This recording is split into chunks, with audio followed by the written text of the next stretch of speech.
Sir నమస్కారం sir. నమస్తే. Sir hero 'Ram Charan' గారు అయ్యప్ప మాల వేసుకొని కడప దర్గాకు వెళ్ళడం ఇది కాస్త వివాదాస్పదంగా మారింది సార్. చాలా మంది హిందూ సంఘాలు, అయ్యప్ప భక్తులు బయటకొచ్చి మాట్లాడుతున్నారు. అయ్యప్ప మాల వేసుకొని మీరెలా కడప దర్గాలోకి వెళ్తారు అని చెప్పేసి క్వెషన్స్ చేసి కొన్ని విమర్శలైతే చేస్తున్నారు.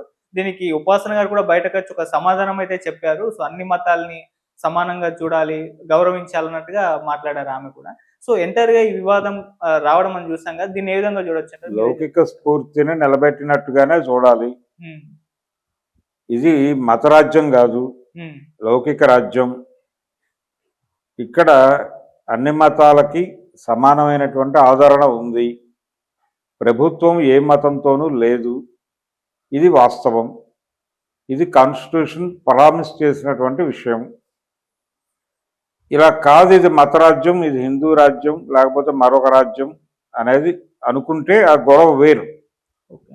ఇప్పుడు ఒక మతానికి ఇంకో మతానికి మధ్య మంట రాజేసే వాళ్ళు మాట్లాడే మాటలు.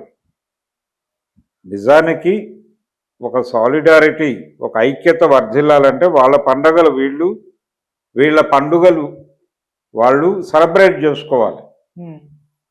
చేసుకుంటే వీళ్ళ మధ్య ఐక్యత ఉంటుంది. వాళ్ళ కళారూపాలని వీళ్ళు, వీళ్ళ కళారూపాలని వాళ్ళు గౌరవించాలి. ఒక ముస్లిం కూర్చుని త్యాగరాజ కృతులు పాడుతుంటే అది ఒక సాంస్కృతికమైనటువంటి ఐక్యతకి దారితీస్తుంది. అలాగే కవ్వాలి కావచ్చు, లేకపోతే సూఫీ సంగీతం కావచ్చు, ఒక హిందూ కూర్చుని పాడితే ఒక సాలిడారిటీని తెలియజేసినట్టు ఉంటుంది. అది జరగాలి సమాజంలో. అది నేను చెప్పడం కాదు. ప్రజాస్వామ్యం, లౌకిక తత్వం వర్ధిల్లాలంటే ఇవే మార్గాలు, ఇవి మాత్రమే మార్గాలు అని ముట్నూరి కృష్ణారావు గారి దగ్గర నుంచి మొరపెట్టుకుంటున్నారు.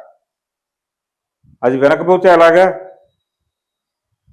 తెలంగాణ సమాజంలో ఇక్కడ అనేక పండుగలు కలిసి సెలబ్రేట్ చేసుకున్న చరిత్ర ఉంది హిందూ ముస్లింలకి. పీర్ల పండగ వీళ్ళు వెళ్ళి ఆడేవాళ్ళు. అలాగే వీళ్ళ పండగలకు వాళ్ళు వచ్చి ఈ సెలబ్రేషన్స్కి ఏం కావాలో చేసేవాళ్ళు. ఈ మధ్య చూశాను మా ఒక ఊళ్ళో, చిన్న గ్రామంలో ఒక హిందూ సెలబ్రేషన్ జరుగుతోంది. ఒక టెంపుల్లో ఏదో భోజనాల ఏర్పాట్లు జరుగుతున్నాయి. దాన్ని ఎదుర్కొండా ఒక ముస్లిం తోట ఉంది. సొరకాయలు పండిస్తారు వాళ్ళు అక్కడి నుంచి సొరకాయలు పట్టుకొచ్చి ఇచ్చారు. మీరేదో అన్నదానం చేస్తున్నారు కదా గుడి తరఫున, ఇవి వాడుకోండి, ఇవో మా దగ్గర పొట్లకాయలు పండుతాయి, సొరకాయలు పండుతాయి పాదులకి అని చెప్పి ఇవి కలిపి ఒక చిన్న వెహికల్లో వేసి తీసుకొచ్చి ఇచ్చారు. తీసుకున్నారు వాళ్ళు. ముస్లిం పండించాడు కాబట్టి దీన్ని వండకూడదు అని అనుకోలే, తీసుకున్నారు.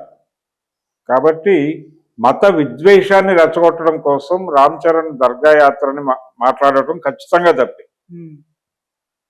ఆయన బయటకు వచ్చిన తర్వాత ఆయన వెళ్ళిపుచ్చినటువంటి అభిప్రాయం ఏమిటి? నాకు కానీ నా సినిమాలకు కానీ అయ్యప్ప ఆశీస్సులు ఉంటాయి, దాంతోపాటు అల్లా ఆశీస్సులు కూడా ఉంటాయని భావిస్తున్నారు అన్నాడు. ఓకే, అది మీరందరూ ఆచరించాల్సిన విషయం. నువ్వు మాల వేసుకుని వెళ్ళు, మాల లేకుండా వెళ్ళు, నువ్వు హిందువి. ఇప్పుడు దీన్ని ఎలా మారుస్తున్నారంటే, రామ్ చరణ్ని అలా పంపించింది ఎవరు? ఏఆర్ రెహమాన్ పంపించాడు. ఏఆర్ రెహమాన్కి ఇచ్చినటువంటి మాట మేరకు వెళ్ళాడు అతను. రెహమాను కన్వర్టెడ్ ముస్లిం కాబట్టి అతను ఇక్కడ ఉన్నటువంటి హిందువులందరినీ ముస్లింలను చేయటం అతని పని. అందుకని అతను కడప దర్గాకి వెళ్ళమని అతనికి కండిషన్ పెట్టాడు రామ్ చరణ్. రేపో ఎల్లుండో అతను ఇస్లాంలోకి మారిపోతున్నాడు. ఇది నేరేషన్. టార్గెట్ ఎవరు? రెహమాన్. అంటే ఏమిటి మీ మోటో ఏమిటి? ఇస్లాం మీద దాడి చేయటం. రామ్ చరణ్ కాదు ఇక్కడ టార్గెట్, ఇస్లాం మీద దాడి చేయటం. అందుకని ఇది పైత్యంతో కూడుకున్న వ్యవహారం అనేది. దీని వెనకాల మోటో ఉంది. భారతీయ జనతా పార్టీకి చెందినటువంటి, లేకపోతే సంఘ పరివారికి చెందినటువంటి సాంస్కృతిక సంస్థల ప్రమేయంతో ఈ గొడవ జరుగుతోంది. దీన్ని సీరియస్గా పట్టించుకోవాల్సినటువంటి అవసరం అయితే ఉంది. ఓకే. భారతదేశంలో ఉన్నటువంటి లౌకికవాదాన్ని, లౌకిక తత్వాన్ని చిన్నాభిన్నం చేయటం కోసం, పరమత విద్వేషాన్ని రెచ్చగొట్టడం కోసం వీళ్ళు తీవ్రంగా ప్రయత్నం చేస్తున్నారు. ఇప్పుడు ఆయన దర్గాలోకి వెళ్ళాడు అయ్యప్ప మాల వేసుకుని. ఇప్పుడు రెహమాన్ని తీసుకుని తిరుపతి వస్తాడా, తీసుకురాగలడా అని మారుతున్నారు కొంతమంది అమాయకంగా. ఒకవేళ వస్తే అలో చేస్తారా మీరు? అంటే వీళ్ళ ఉద్దేశం ఏంటంటే పైకి వచ్చి అండర్టేకింగ్ రాసిచ్చి లోపలికి వెళ్ళి దండం పెట్టుకోవాలని. అసలు వెంకటేశ్వర స్వామి ముస్లిం అల్లుడు, బీబీ నాంచారి దీనిలో కొండ మీద అన్యమతాల వాళ్ళకి చోటు లేదని మీరు మాట్లాడుతున్నారు. మరి వెంకటేశ్వర స్వామి అత్తగారి ఇంటి మతం తాలూకా ఒక మసీదు ఉండాలి కదా పైన కొండ మీద, ఎందుకు లేదు? ముస్లింలను ఎందుకు అలౌ చేయరు లోపలికి, గుడిలోకి? చేయాలి కదా. ఆయనే ఒక లౌకిక దేవుడు, ఆయన భార్య ముస్లిం. దాన్ని ఎందుకు మీరు గౌరవించరు? ఎందుకు ఆయన ఆ ఏరియాలో ఆయన పట్ల వివక్షతతో ఎందుకు బిహేవ్ చేస్తారు? అందుకని ఇదంతా ఏంటంటే మత విద్వేషాలను రెచ్చగొట్టడానికి చేస్తున్న ప్రయత్నం తప్ప మరేమీ కాదు. నిజానికి రామ్ చరణ్ కాబట్టి చాలా తక్కువ గొడవ జరుగుతోంది. ఆ ప్లేస్ లో ఇంకెవరైనా ఉంటే దీనికి 4 గింతలు జరిగి ఉండేది.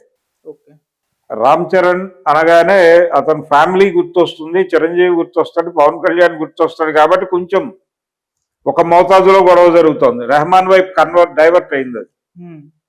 అదే ఇంకెవరైనా హీరో అయి ఉంటే ఆ పరిస్థితి వేరుగా ఉండేది. అందుకని ఇది ఖచ్చితంగా మతోన్మాద శక్తులు చేస్తున్నటువంటి ప్రయత్నం. దీన్ని అడ్డుకుని తీరాల్సిన అవసరం అయితే బలంగా ఉంది. Thank you so much. Thank you.